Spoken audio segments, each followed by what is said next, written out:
nous tenir debout pour confier le culte de ce matin entre les mains du Seigneur. Et confier aussi tous nos problèmes dans matériel et surtout des problèmes spirituels. Pensez aussi à ces serviteurs qui sont encore incarcérés. Prions. Créateur des cieux et de la terre, les Tout-Puissants. Au nom du Seigneur Yeshua HaMashiach, ton Fils bien-aimé, nous t'avons ainsi prié. Amen.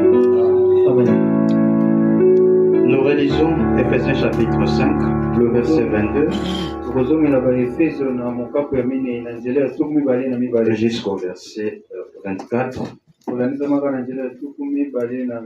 Ensuite, nous prendrons 1 Corinthiens 11, le verset 3. Et après qu'on sera assis, on prendra 1 Pierre chapitre 3. Commençons avec Éphésiens chapitre 5. Femme, que chacune soit soumise à son mari comme au Seigneur.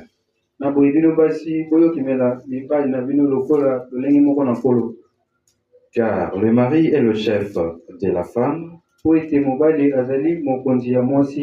comme Christ est le chef de l'Église qui est son corps, et dont il est le sauveur. Or, de même que l'Église est soumise à Christ, les femmes aussi doivent l'être à leur mari en toutes choses. Prenons maintenant 1 Corinthiens chapitre 11, le verset 3. 1 Corinthiens chapitre 11, le verset 3. Je veux cependant que vous sachiez que Christ est le chef de tout homme, que l'homme est le chef de la femme, et que Dieu est le chef de Christ. Elohim donc est le chef de Christ. Vous pouvez vous asseoir. Allons maintenant dans 1 Pierre chapitre 3. Depuis le premier verset. 1 Pierre chapitre 3.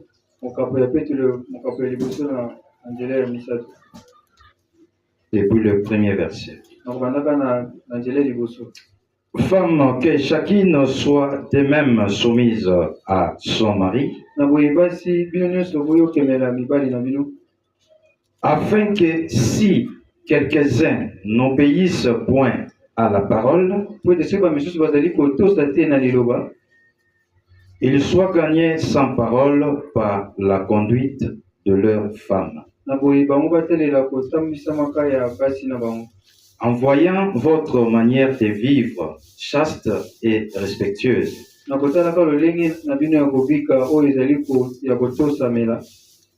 ayez non cette parure extérieure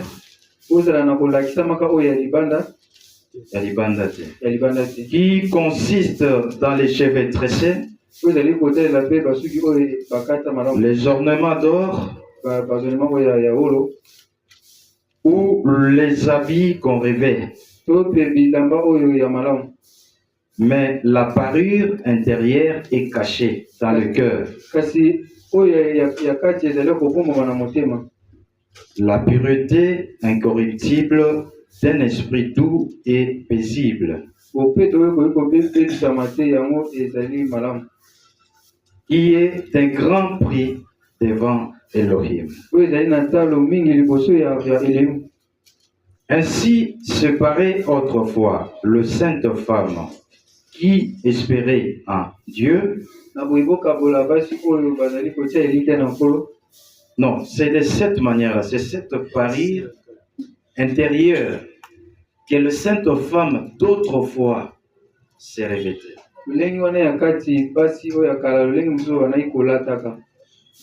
Donc c'est ce qu'elles avaient. Elles n'avaient pas le parure extérieur ou la parure extérieure, mais intérieure. Ces saintes femmes-là. Alors on cite l'une d'entre elles.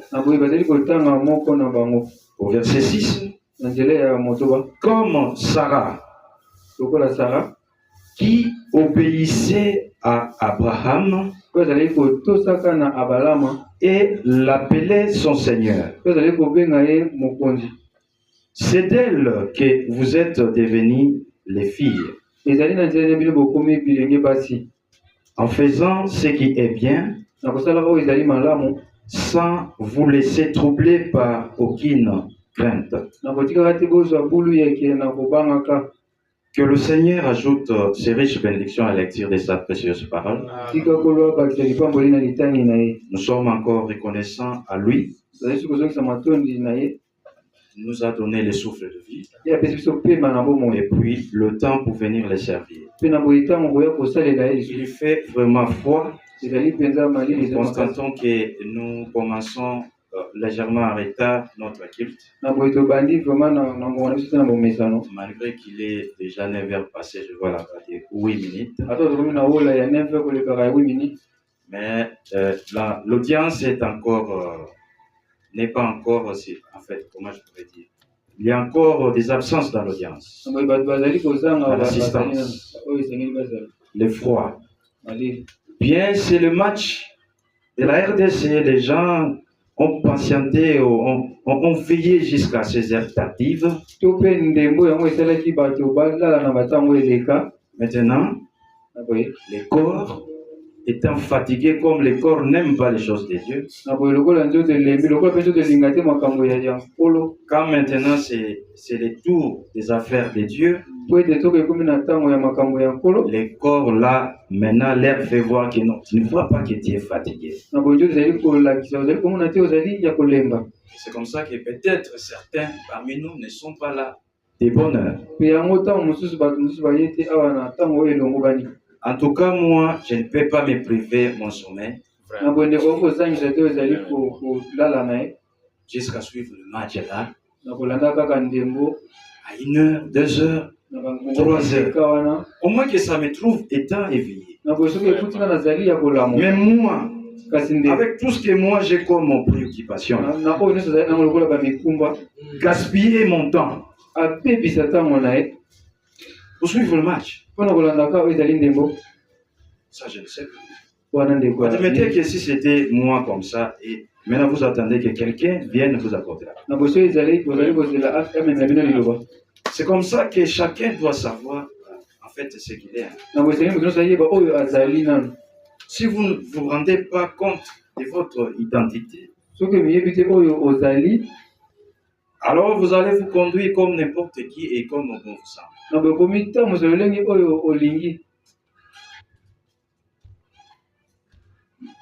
Mais nous devons savoir que le Seigneur aime qu'on le serve avec empressement. Ce qu'il nous donne est plus précieux que tout ce que nous pouvons avoir sur la terre. Et surtout, nous qui avons eu cette chance de rencontrer la vraie parole. Moi, je vous demande toujours, si vous voulez mesurer la grandeur de la grâce dont nous sommes bénéficiaires, visitez ces autres communautaires. Visitez-les.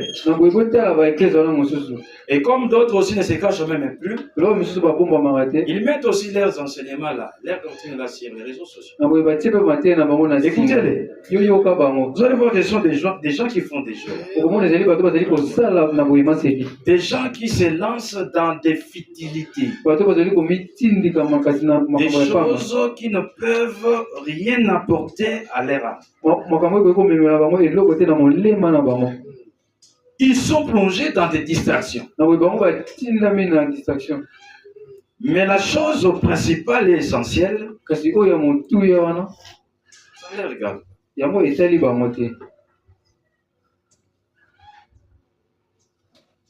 Voilà, nous poursuivons notre étude dans notre grand thème de l'enseignement sur la parole parlée et la sémence originale. La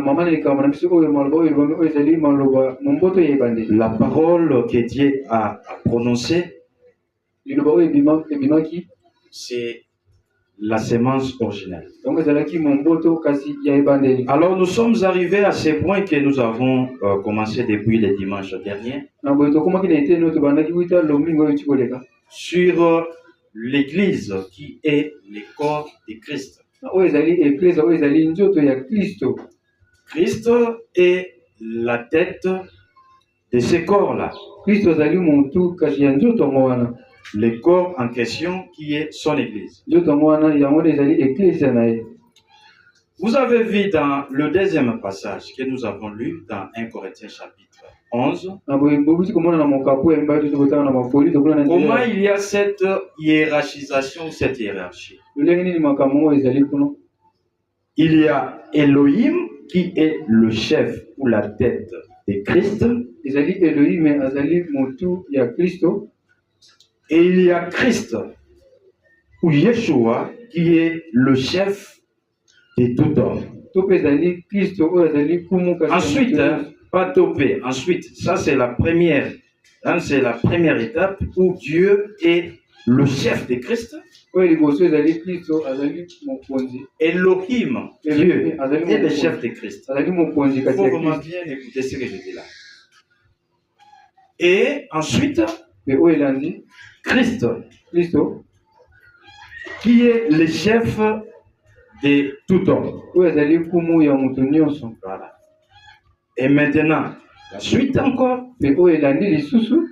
l'homme est le chef,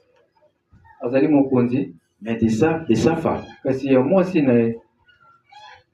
Donc c'est cette hiérarchisation-là. Et à chaque étape-là, il faut que chacun soit à sa place. Christ doit être vraiment à cette place-là. Être en dessous d'Elohim. Reconnaissant Elohim comme étant le chef, la tête. Ah, mais c'est ce que nous avons lu là.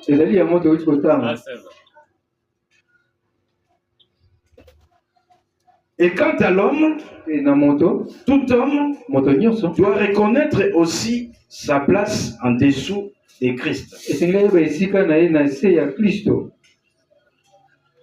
Et la femme doit aussi reconnaître sa place en dessous de son homme ou de son mari. Nous avons vu que le corps de Christ, son Église, ne peut pas agir d'elle-même. Il devait toujours agir par la tête. Toutes les instructions, tout ce que l'Église de Christ doit faire, c'est la tête, donc Christ, qui devait lui donner ses ordres.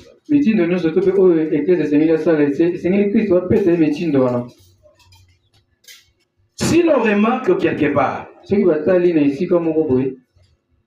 une communauté qui s'appelle une église, qui dit que Christ est leur chef ou leur Seigneur, qui s'appellent des chrétiens. Mais alors que quand on regarde ce qu'ils font là, ce qu'ils enseignent, ce n'est pas ce que Christ a prescrit. En tout cas, je vous dis de reconnaître par là que ce n'est pas l'église du Seigneur. Car si c'est réellement son corps, ça doit suivre les instructions de cette tête-là. Et mes frères et sœurs, ne vous ne vous y trompez pas. Comme les autres communautés. Et quand il parle du corps de Christ, il pense que toutes les églises réunies, que cela soit les catholiques, les missionnaires, les églises de réveil, et soi-disant des réveils, nous autres aussi. Alors tous nous formons ce qu'eux appellent les corps de Christ, les corps universels. Mais c'est un mensonge. Si c'est vraiment comme ça, c'est comme ça qu'est le corps de Christ. Alors Christ c'est un monstre. C'est vraiment un monstre. Comment vous pouvez réunir les guimanistes, les catholiques, tous ça, les missionnaires, nous autres, vous les mettez dans un même bloc, vous dites que c'est ça le corps de Christ. Ça c'est faux. C'est un mensonge. Et ils pensent que l'association des églises locales, comme ils l'appellent là, quand vous prenez les églises locales, Dinga, des Sanda, des Kinza ou tout ça, vous les mettez ensemble, ça donne le corps de Christ. L'église universelle. Ça c'est être mal enseigné. Le corps de Christ, même si c'est éparpillé dans le monde entier ou à travers le monde entier, ces corps-là croient la même chose. Ce sont les assemblées locales. Comment je peux dire ça? Les assemblées de chaque ville qui croient la même chose dans le monde entier. C'est cela le corps de Christ. Donc une partie du corps de Christ se trouve ici à Inga. Et à un seul lieu. Si c'est nous ici, alors cela ne doit pas se trouver ailleurs ici à Inga.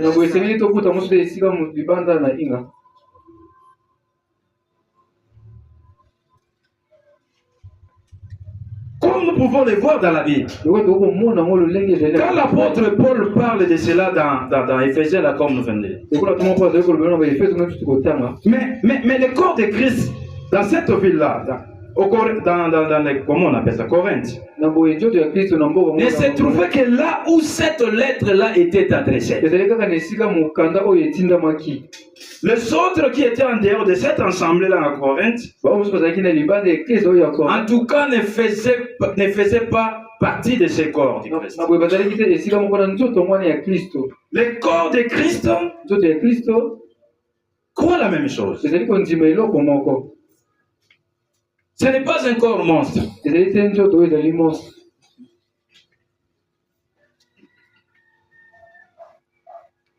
Alors, le corps de Christ reconnaît, comme je le disais, les instructions qui viennent de sa tête, qui est Christ. Partout où il se trouve, il croit la même chose. Si ici à Inga nous croyons, ce corps-là croit que la femme ne peut pas enseigner. Vous allez à Sanda là-bas. Vous allez trouver ce corps-là. Croyez la même chose. Si ici à Inga nous croyons, ce corps-là croit que l'homme peut avoir plusieurs faces. Si vous allez à Matadi, ce corps-là croira la même chose. Ne me dites pas qu'ici à Inga, vous avez une assemblée là qui croit qu'il y a 3 personnes en Dieu. D'autres croient que les 7 fois les 7 honnêtes sont révélés. D'autres baptisent les bébés. D'autres ne croient pas qu'un homme peut avoir plusieurs femmes. Et vous voulez me dire que tout ce monde-là forme ce qu'on appelle le corps de Christ? Non. Ça, c'est votre propre fabrication. Ce n'est pas la Bible.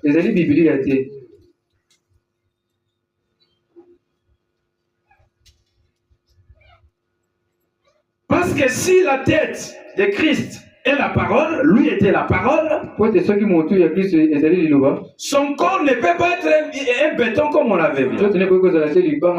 Son corps doit aussi être la parole. Son corps doit être l'os de ses os. Son corps doit être la chair de sa chair. L'esprit de son esprit.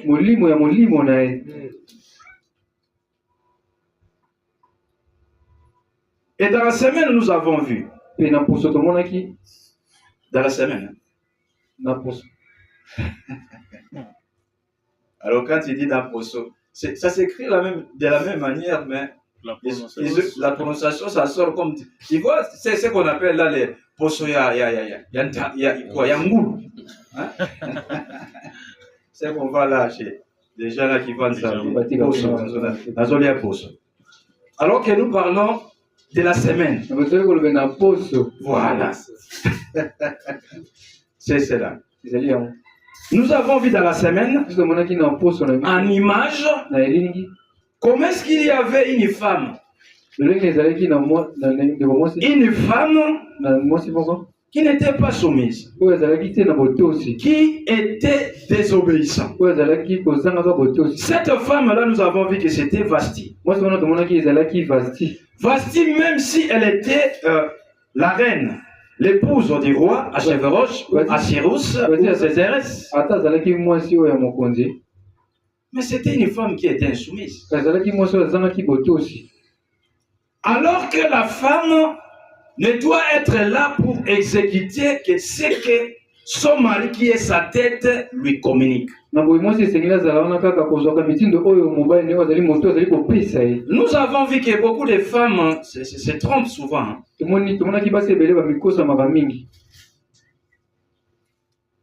Lorsqu'elle est épousée par un homme, comme celui-là que nous avons vu, le roi Assyros, c'était un roi. Mais s'il n'avait pas épousé cette Vasti-là, est-ce que cette Vasti-là pouvait être considérée comme une reine? Mais c'est une grâce. Mais souvent les femmes oublient ça. Elle voudra faire voir aussi que non. Elle aussi c'est quelqu'un. Oui, tu es quelqu'un, mais reste à ta place. Nous avons vu que ce roi-là avait organisé une fête. C'était un grand roi dont les règnes s'étendaient sur 127 provinces. Sa domination, c'était sur 127 provinces. La RDC jusque-là, c'est 26, je pense. Comme on l'a rénové, 26. Mais lui, c'était 127. C'était presque tout un continent.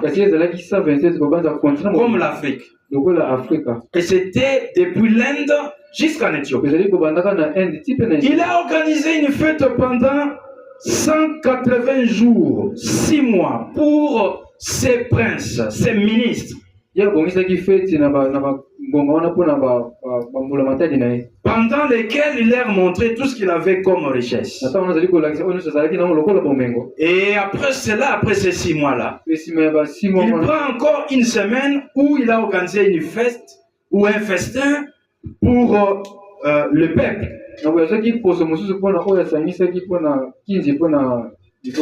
Molulu, hein? Molulu. Et c'était dans son palais. Et là, il y a aussi Vasti en question qui avait organisé sa fête pour les mamans, la réunion des mamans. De son côté.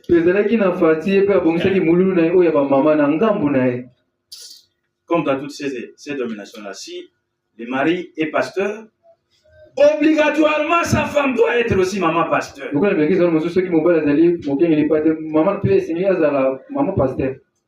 Elle aussi doit avoir quelque chose là. Mais pourquoi ne pas rester humble? Rester à ta place. De la femme. Et là, maintenant, à la fin de cette semaine-là, le roi a envoyé son message, a ordonné à ses eunuques. Un autre, il a donné l'ordre. Allez dire à Vasti de venir de se présenter devant moi pour que le monde où les gens, les invités là, voient, contemplent sa beauté, parce que Vasti en question était aussi belle.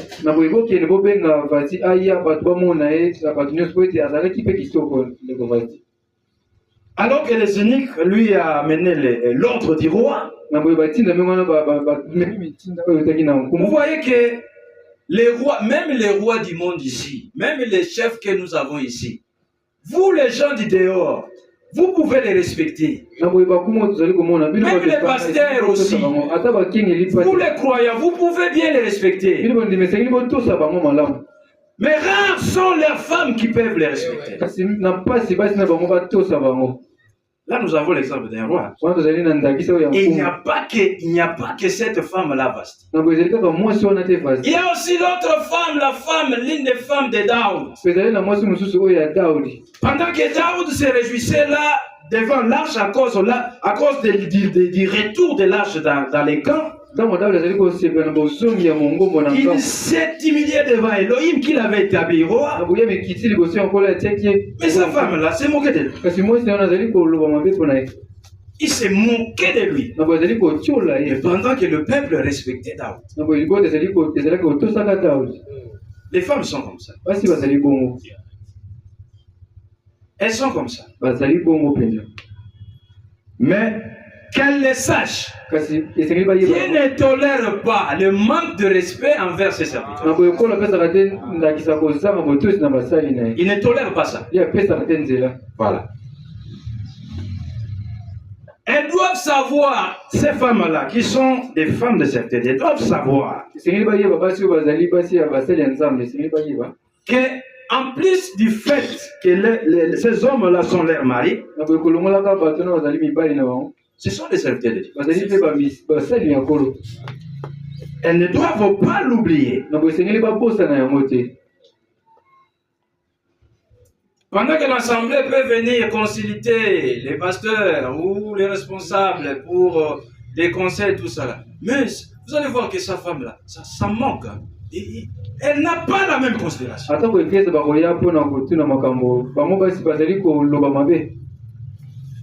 Je ne sais pas qu'est-ce qu'ils voient comme faiblesse qui font ça.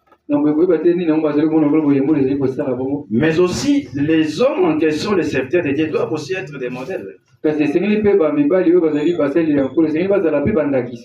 Quoique ce sont des humains, la faiblesse aussi fait partie de leur vie. Mais ils doivent aussi être des modèles. Pour ne pas donner ou ouvrir la porte au diable.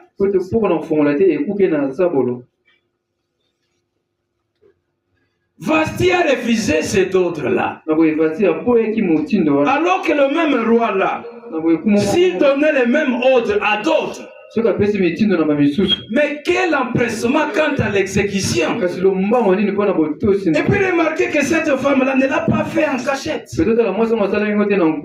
mais en public. Maintenant, imaginez-vous ce qu'elle pouvait faire en cachette à ces rois.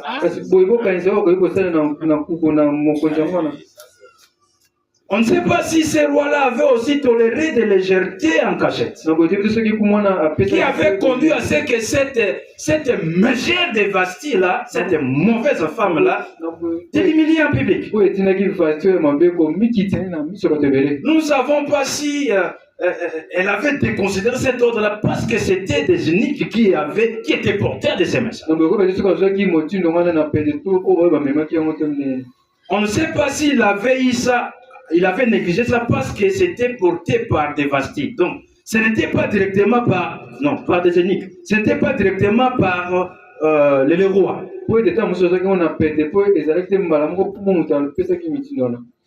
C'est comme aujourd'hui, comme nous l'avions vu là. Le message que nous avons. Mais Dieu ne nous l'a pas envoyé directement comme ça. Il a utilisé ces messagers. Des eunuques des eunuques, des ndingisi, des mukube, hein, les messagers, qui sont là pour porter seulement la sémence de Dieu. Parce que nous avons vu que ces eunuques-là sont des types, des vrais eunuques, des vrais serviteurs de Dieu. Le serviteur de Dieu doivent être des eunuques. Ils ne doivent pas transmettre à la femme du roi, à l'église, les propres semences. Et nous avons vu qu'il y en a 3 sortes, comme l'a défini le Seigneur Jésus.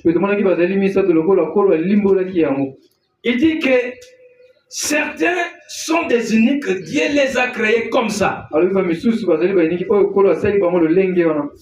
en venant dans le monde, ils n'ont pas la possibilité de prendre ne fils qu'une femme.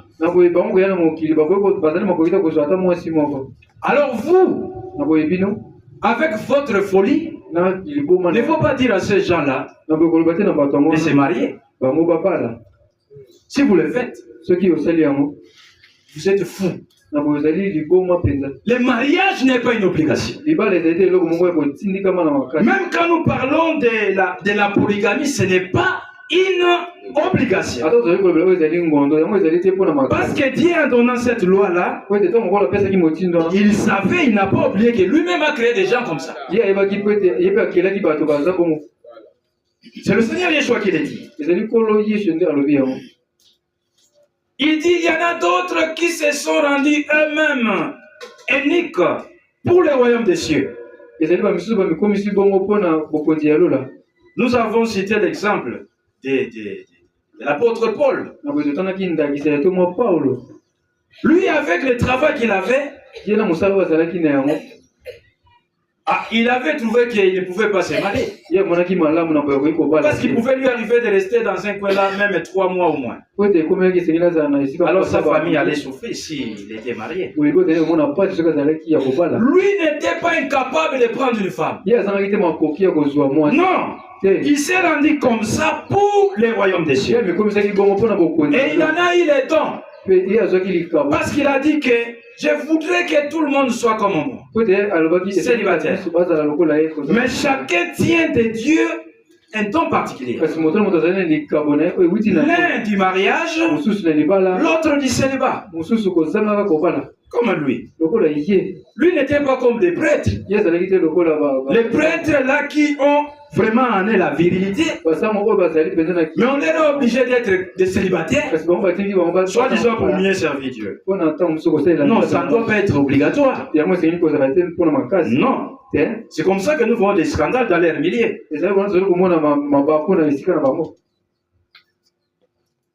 Et il y a une autre catégorie. Les hommes les ont rendus comme ça. On les a castrés comme les eunuques des rois ici. On les a castrés. Là, c'est circoncis. Mais castrés, on t'enlève la virilité. Hein, tu étais né normal. Ça, c'est l'autre catégorie. Tu étais né normal. Mais on t'enlève la virilité pour ne plus être à mesure de prendre des femmes.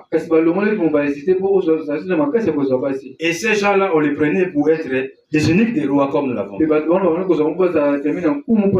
Ces gens-là ne pouvaient plus prendre les femmes des rois. Et les rois étaient en paix. Sachant que ces gens-là ne pouvront même pas détourner les femmes. Alors, dans notre temps aussi, le Seigneur nous a envoyé des messages par ces messages. Le messager de ce temps, William Marion. C'est que nous avons sur le message l'ordre ou la parole qui est venue de notre roi, de notre époux.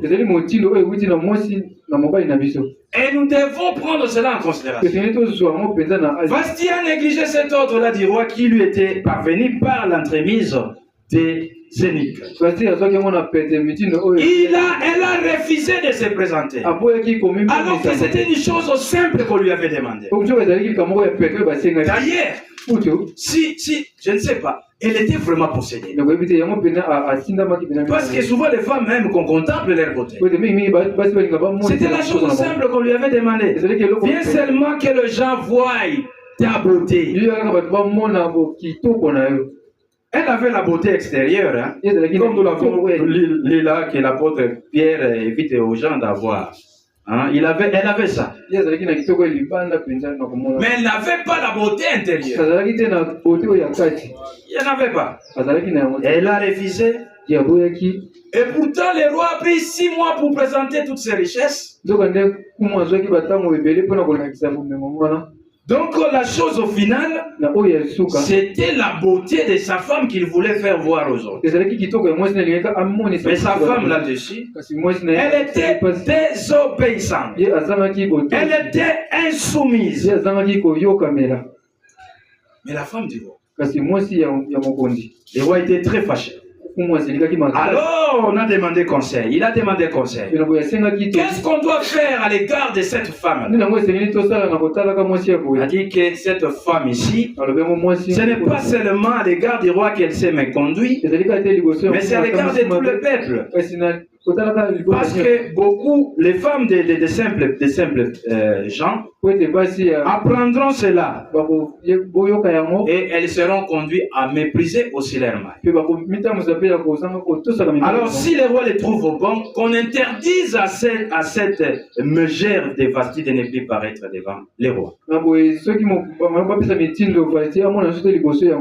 Et que la dignité de la reine soit donnée à une autre femme qui devra être meilleure qu'elle, qui ne sera pas seulement belle, la beauté extérieure, mais qui aura aussi la beauté intérieure.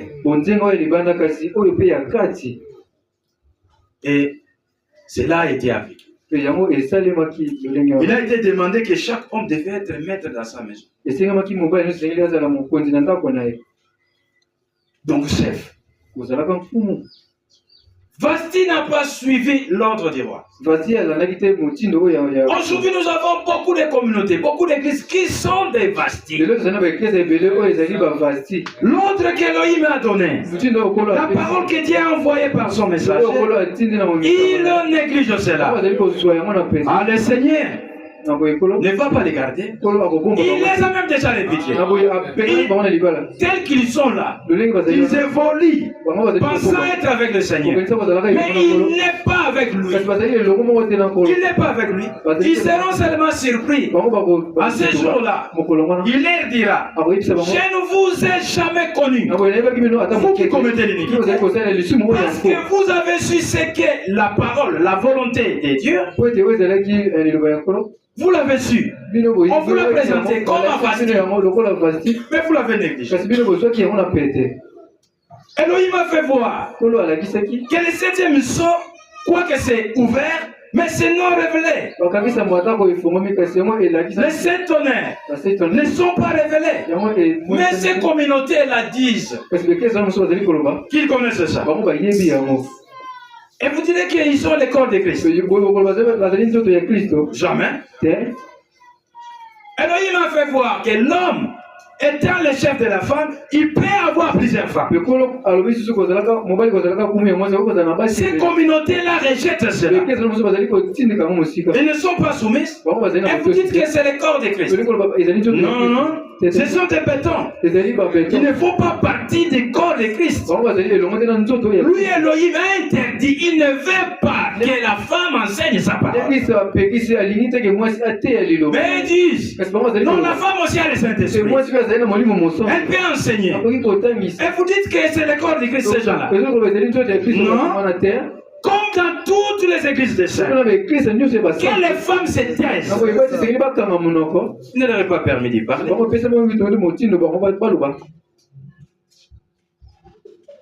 Lui a dit, prêchez la bonne nouvelle à toute la création.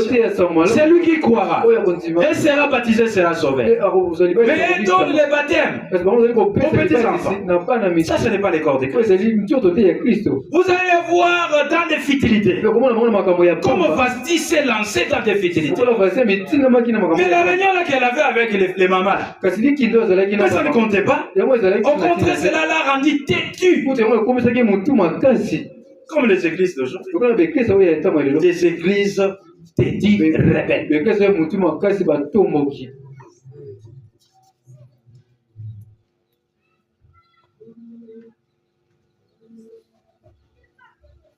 Mais le Seigneur a répudié, ou le roi a répudié Vasti, en lui interdisant de ne plus paraître devant lui. On avait dit que la dignité des rois ou des reines plutôt allait être donnée à une autre. Il devait être meilleur que Vasti. Donc le roi s'était remarié. Comme nous l'avions dit une fois ici, il ne s'était pas marié seulement à Esther, à Dassa. À Esther, la dignité des reines lui a été conférée. Mais le roi s'était aussi remarié à d'autres femmes. Ces femmes-là qui étaient placées dans la reine des femmes de second rang. On les avait placées dans un harem, dans l'appartement, mais où on logeait des femmes de second rang. La même chose aujourd'hui. Le Seigneur, en répudiant ces communautés-là rebelles, insoumises, mais il n'a pas croisé les bras. Il continue à chercher d'autres femmes qui devront être soumises à lui, qui devront reconnaître leur place, étant son corps, et lui étant la tête, le chef de ce corps.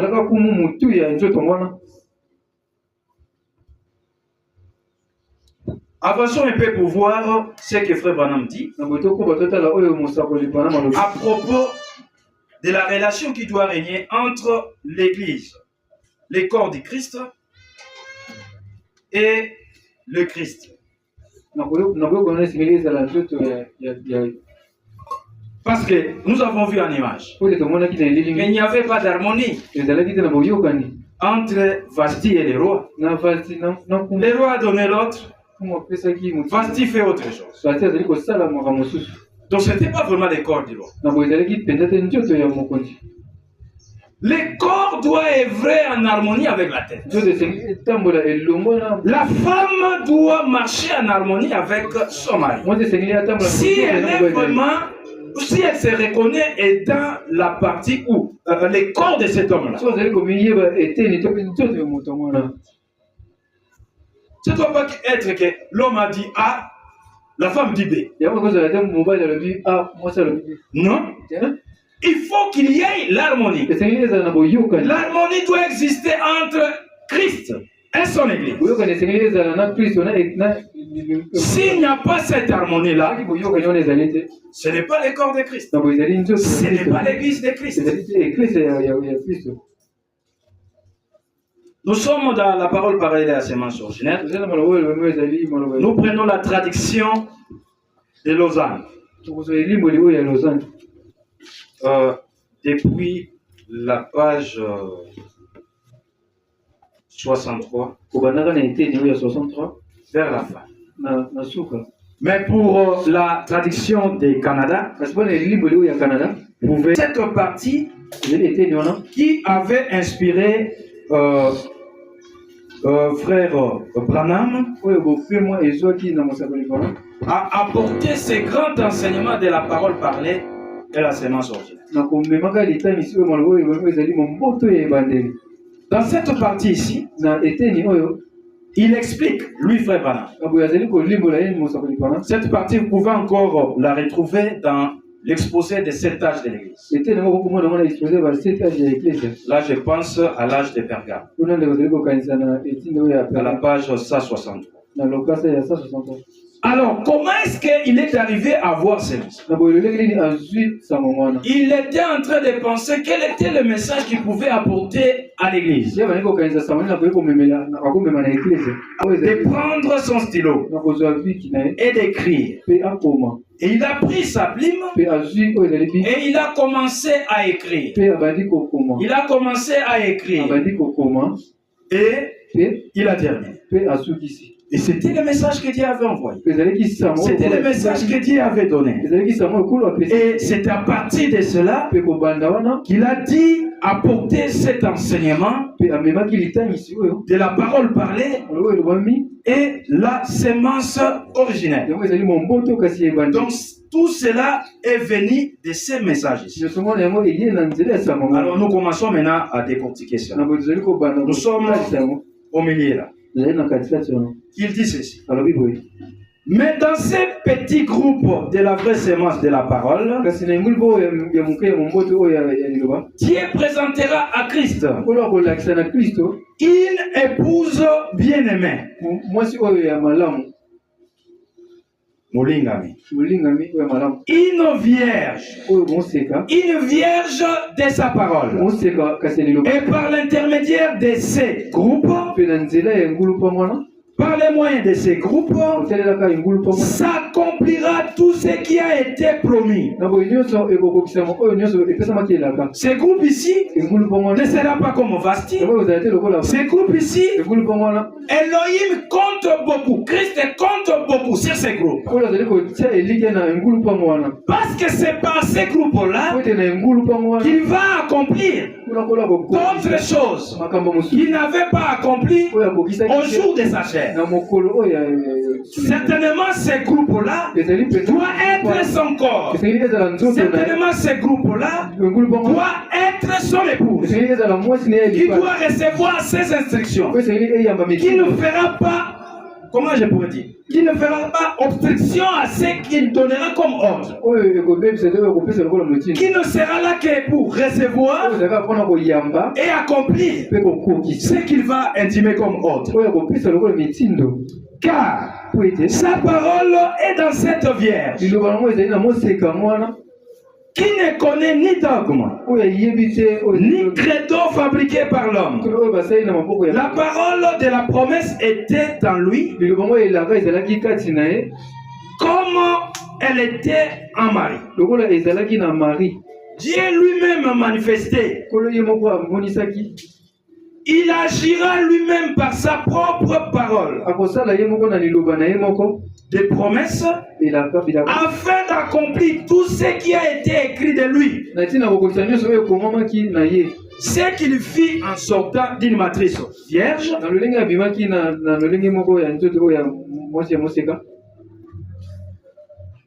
Type de la matrice spirituelle d'aujourd'hui. La matrice spirituelle d'aujourd'hui qui doit être dans son église.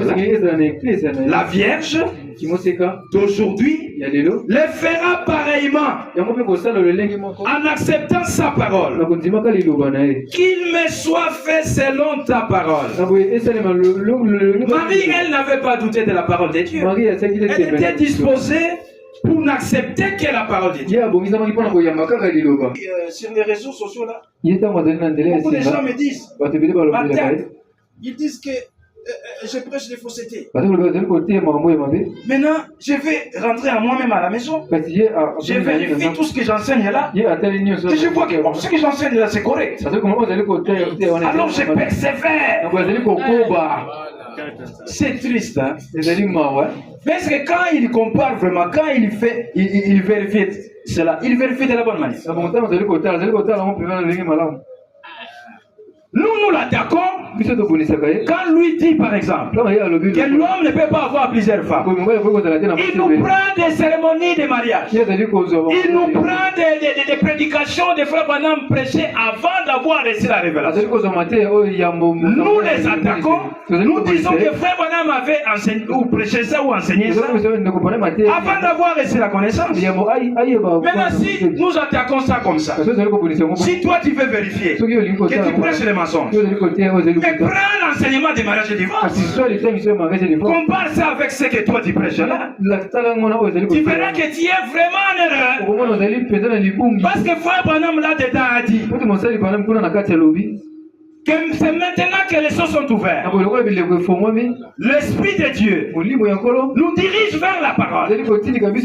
Cela explique pourquoi il y a eu toutes ces erreurs tout au long des âges. Donc il y a eu des erreurs jusque même dans cet âge ici, avant l'ouverture des choses, au sujet du mariage et divorce. Donc lui-même, Frère Branham, avant d'enseigner mariage et divorce, mais si c'était pas, il était en erreur. Pourquoi ne pas voir ça? C'est la preuve que Dieu ne l'aime pas. Dieu ne l'aime pas. Quand lui enseigne par exemple que Frère Branham est le troisième Adam, mais est-ce qu'il a vraiment le temps de vérifier dans la Bible? Normalement. Alors que dans un Corinthien là, Yeshua a été appelé non le deuxième Adam, comme s'il pourrait avoir encore d'autres Adam après lui. Mais il est appelé le dernier Adam pour clôturer la suite, pour dire qu'après lui il n'y aurait plus un troisième Adam, il n'y aurait plus un quatrième Adam. Mais lui, comment il vérifie les choses?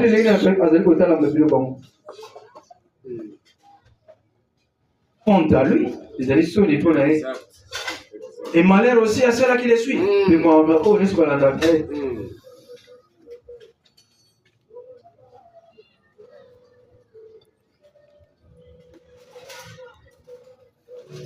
Bien que cela ait été dit par un ange, la parole que Myriam avait acceptée, il avait dit que cela me soit fait selon ta parole. Bien que cela lui ait été dit par un ange, bien que cela lui ait été dit par un messager, bien que cela lui ait été dit par un unique, mais c'était la parole écrite. Il n'avait pas méprisé ça comme Vasti.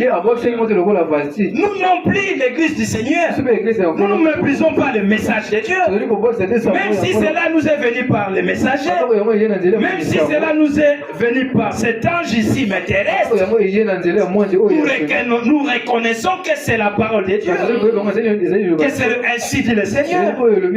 Pas comme ce monsieur-là, Mobonga, qui disait que sur la montagne de transfiguration. Non, ce n'est pas dit que si quelqu'un croit à la polygamie, c'est incroyable. La parole de Dieu ne se limite pas seulement à croire à la polygamie. En plus de la polygamie, il y a encore d'autres paroles qui sont la parole de Dieu. Sinon, les musulmans seraient des croyants. Ils ne sont pas des chrétiens. Ils croient à la polygamie jusqu'à un certain niveau. Jusqu'à avoir 4 femmes. Mais la véritable révélation dit que l'homme ne peut pas s'arrêter seulement à 4. Mais l'homme peut se remarier. Comme David, comme Salomon, comme la quantité de la Bible. L'homme peut avoir 1 millier de femmes. Et là, c'est signé par le sceau de ainsi dit le Seigneur. C'est ce que dit la Bible. Quand nous disons que c'est ce que dit la Bible, nous pouvons pointer ça du doigt dans la Bible. Pour voir là où Salomon avait mis 700 femmes de première rang et 300 là de concubines. Des épouses aussi. 700 plus 300, ça fait 1000. Donc c'est dans la Bible. Lui dit que sur la montagne de transfiguration, Mobonga dit que sur la montagne de transfiguration, Yeshua avait pris le visage de Frère Branham. Si tu vas croire, si tu ne vas pas croire, étalio. Et c'est ainsi dit le Seigneur. Menteur qu'il est.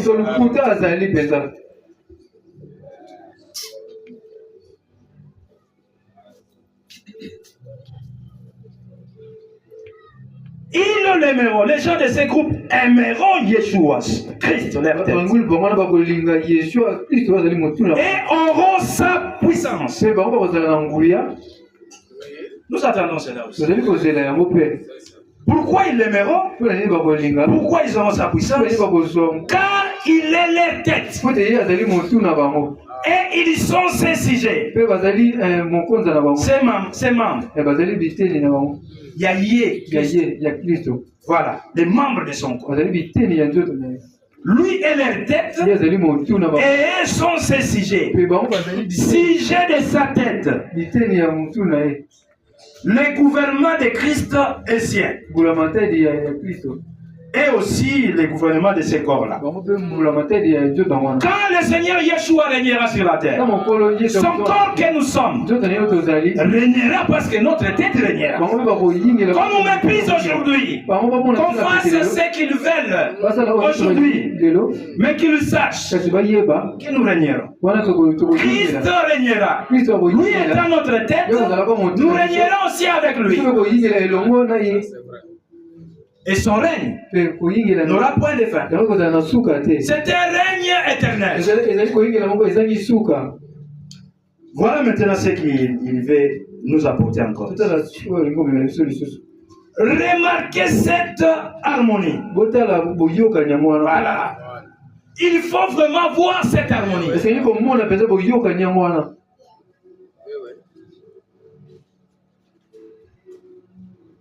Yeshua ne faisait jamais rien. Il ne faisait jamais rien avant que le Père ne le lui ait montré. C'était ça l'harmonie. Comme nous l'avons lu là, 1 Corinthiens 11:3. J'aimerais que vous sachiez qu'Elohim et que Christ est le chef de tout homme. Et que l'homme est le chef de la femme. Alors que entre Christ et pas de dispute, il y avait la paix dans cette relation-là. Mais cette harmonie-là doit aussi régner entre Christ et son église. Cette harmonie-là aussi doit exister dans les foyers, dans les familles, les vrais enfants de Dieu, entre l'homme et la femme. Il ne doit pas avoir de disputes là. Il ne doit pas avoir de manque d'harmonie. Il faut qu'il y ait de l'harmonie. Le frère Branham attire notre attention ici. Remarquez cette harmonie qui existait entre Elohim et Christ. Lui, Yeshua ne faisait rien, absolument rien, que le Père ne lui ait montré. Où le Seigneur Yeshua est allé à une fête et il y avait une piscine. Devant cette piscine ou autour de cette piscine, il y avait un grand nombre de malades. Des malades de toutes sortes qui étaient couchés près là. Ils attendaient les mouvements de l'eau. Celui qui s'est jeté le premier dans l'eau, ces mouvements-là étaient créés parce qu'il y avait un ange qui descendait de temps en temps. C'est lui qui s'est jeté dans l'eau, le premier, après que l'ange ait ou a agité l'eau. Il était guéri de sa maladie. Peu importe la maladie en question. Alors, un jour, le Seigneur Yeshua était là, ce jour-là. Il a vu un homme qui était accouché là, qui était couché par terre. Il était malade pendant environ 38 ans. Et lui, le Seigneur, savait qu'il était malade depuis longtemps. Toute notre situation ne passe pas inaperçue devant le Seigneur. Il connaît toute notre situation dans chaque détail. Il savait que cet homme-là souffrait pendant longtemps. 38 ans, ce n'est pas beaucoup de choses.